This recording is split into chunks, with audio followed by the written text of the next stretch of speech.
शिक्षा मंत्री हैं। एक चीज स्पष्ट है कि आगे आगामी 30 मई तक जो हम लोगों ने तय कर रखा है कि सरकार द्वारा दिए गए अल्टीमेटम पर हमारी कोई लड़ाई, कोई दुश्मनी किसी भी प्रकार से न सरकार से है न प्रशासन से है। लेकिन कल मुझे 8:30 डिटेन किया गया और इस प्रकार से डिटेन किया गया, मुझे लगता है कि पटना में धारा 44 लगा था। छात्रों अभ्यर्थियों को पटना कॉलेज तक पहुंचने नहीं दिया गया। ये क्या है भाई?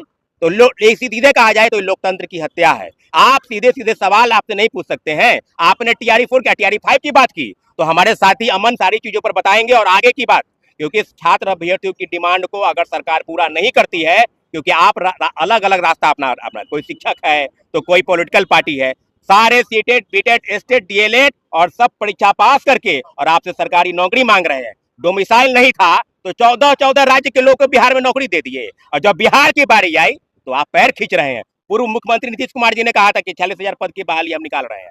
क्या हो गया भाई? कौन सी TRE 1 से TRE 3 तक तुरंत, और जब बिहार के लोगों की बारी आई तो उसमें आप पीछे हट रहे हैं। 46,000 पद की बहाली की वैकेंसी कब दे रहे हैं?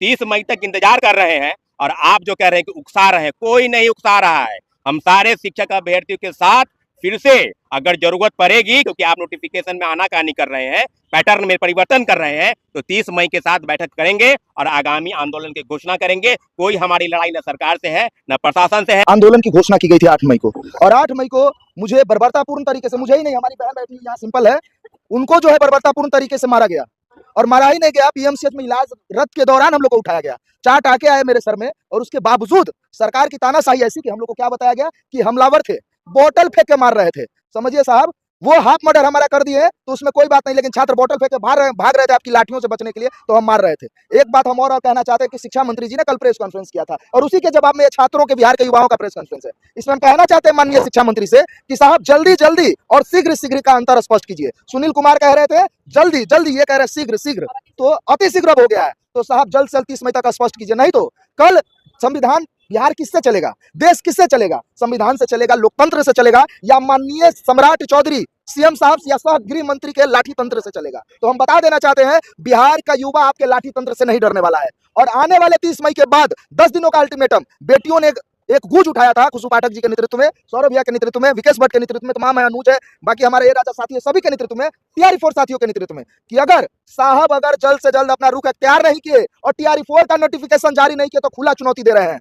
सम्राट चौधरी माननीय मुख्यमंत्री जी को खुला चुनौती दे रहा है, माननीय शिक्षा मंत्री को जी को खुला चुनौती दे रहा है कि बिहार पटना की धरती समर देखेगा। वो कहते हैं ना, बहुत अच्छा एक कहावत है कि रन में जो हार मान ले वो वीर नहीं है, रन में जो हार मान ले जो वीर नहीं है, जो पानी प्यास न बुझा सके वो नीर नहीं है, और कुर्सी पर बैठे ये सत्तानशी होश में रहे। ये पटना की धरती, भारत का संविधान और जो लोकतंत्र हमें अधिकार देता है कि किसी की बाप की जागीर नहीं है कि छात्रों के, बेरोजगार छात्रों का आवाज बंद कीजिएगा और लाठी चलाइएगा। साहब आपसे आग्रह, हम लोग क्या कर रहे थे? कुछ उग्रवादी है, आतंकवादी है? बिहार के युवाओं को कहना चाहते हैं TRE 4 के समर्थन में आप लोग बड़ी से बड़ी संख्या में आने वाले दिनों में पटना के सड़कों पर पहुंचिए, और ऐसे पहुंचिए कि सरकार को निर्णय लेना पड़े। सिर्फ एक बहाली की हम लोग नहीं बात करते हैं, TRE 4 के साथ साथ विगत आप देख लीजिए 9-10 वर्ष से छात्र नेता जो सौरभ भैया के नेतृत्व में हम लोग ने BSSC ऑफिस गिरा था, BSSC का 3 बार पोर्टल खोल दिया, आज तक एग्जाम नहीं लिया। आप क्या व्यवस्था बना के रखा है आपने? तो सारी अव्यवस्थाओं को हम लोग बेरा उठा लिए कि आपकी अव्यवस्था जब तक नहीं सुदृढ़ होगी, बेटियों के नेतृत्व में, बिहार के बेटों के नेतृत्व में। और मैं कहता हूं, एक लड़की होकर के खुशबू पाठक जेल जा सकती है,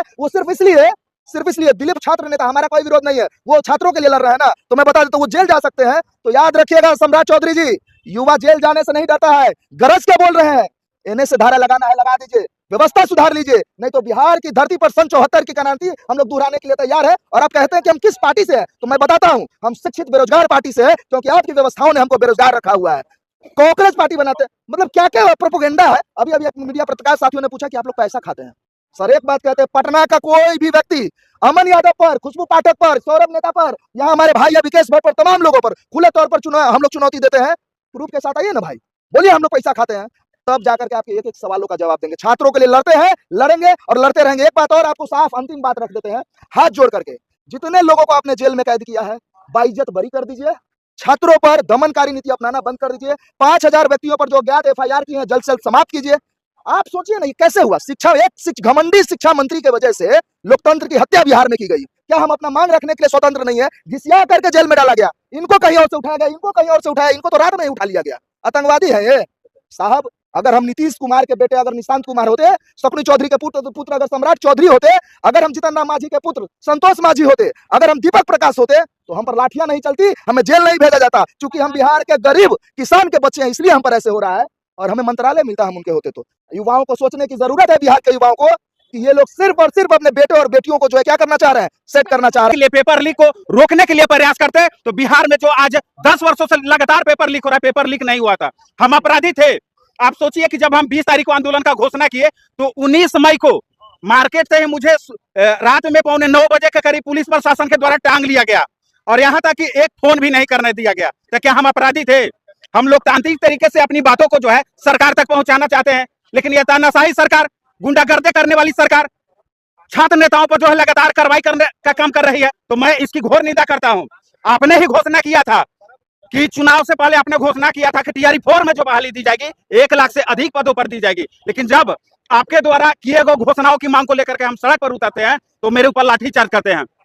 तो लाठी पर हम बोलना चाहेंगे कि कल तक हम झेल रहे थे अंग्रेजों की लाठियां, बेबस और बेसहारा पर रंगरेजों की लाठियां, पर बिहार की सड़कों पर जो देखा वो कुर्सी की गद्दारी थी, छात्रों पर जो बरस रही थी वो लाठियां सरकारी थी। तो सिंहासन भी होश में आए, संभाल ले अपनी लाठियां, गोदामों से राजधानी तक खंगाल ले अपनी लाठियां। अरे सवाल उठाने वाले हाथ न थामे, कहीं जवाब की लाठियां, ऐसा न हो बिहार उठा ले इनकलाब की लाठियां। तो हम लोग डरने वाले नहीं है सर। आप देखिए कि बीएसएससी इंटर स्तरीय बहाली सितंबर 2023 में दिया गया है, 2026 चल रहा है, 3 साल हो गया है। 3 सालों के दौरान जो है एग्जाम का डेट घोषित नहीं किया गया। तो कौन दोषी है?